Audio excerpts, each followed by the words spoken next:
Hey everyone, want to discuss inclusive cultures. This is a big topic, and a lot of companies out there asking, how can we ensure that we have an inclusive work environment?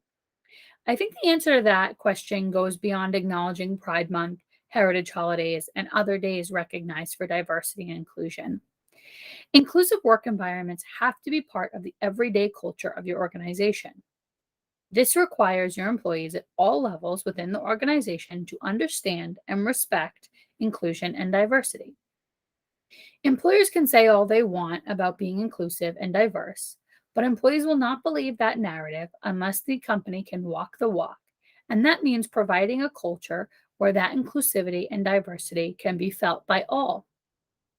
Some ways in which companies can cultivate a culture of inclusion and diversity is by training leaders, managers, and every employee on the appropriate language to use when speaking to and about colleagues. For example, do your employees use appropriate pronouns? Let's dig deeper into that. If you have a hiring manager who has been provided a resume for an open position that they're looking to fill, and that resume has on a name that is generally described as or designated as male or female. Is that hiring manager communicating back to the HR or talent professional using he, him pronouns, she, her pronouns, and assuming gender? Or, and this is probably worse in my opinion, communicating directly to the candidates before appropriate pronouns have been confirmed? Do employees make similar assumptions about their colleagues whom they know or don't know, but have not clarified preferred pronouns for?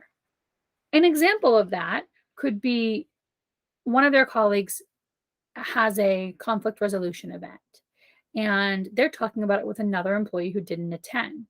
And they're using he, him, or she, her pronouns when referring to that employee who provided the presentation, even though they may not know that those are accurate.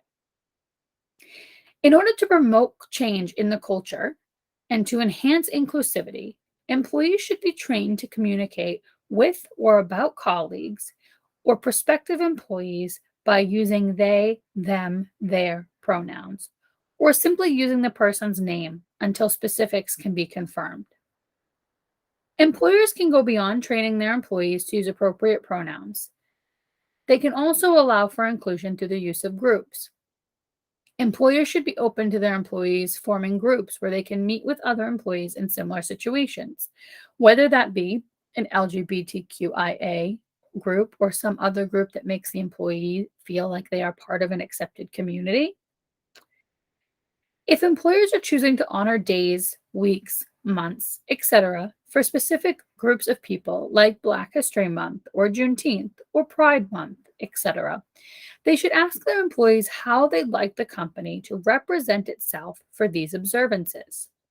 For example, ask your employees how they want you to represent them during the month of Pride. Do they want you to hang a flag, provide them with pins, be, have a celebration? Or do they want you to make a donation? Do they want you to raise awareness for people in that designation, that group in the Pride community, to be able to shine a light on what is really happening in those areas and make it a better situation if possible, right? So find out from your employees what is going to be purposeful and impactful for them. This action of incorporating their feedback and what's impactful for them will provide significant meaning to the employee population. Some employees may want their employer, as I said, to donate to a charity or attend an event related to a charity. Others may not.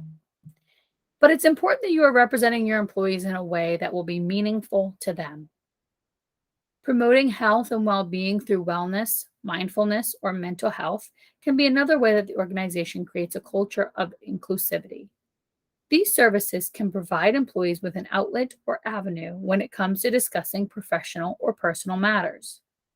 If your organization is choosing not to promote an inclusive culture, training employees on what that means and how they can incorporate inclusivity, engaging with employees on their inclusivity needs or preferences, and promoting mental health and well being, you run the risk that you'll lose employees or miss out on the talent in the market altogether.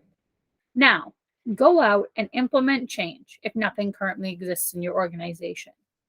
If something already exists, continue to look for new ways to promote inclusivity and diversity within your organization because there's always room for improvement. If you need some ideas on initiatives that your organization can implement or need help with other projects so that this can be your main focus, contact a people partner. We're happy to partner with you.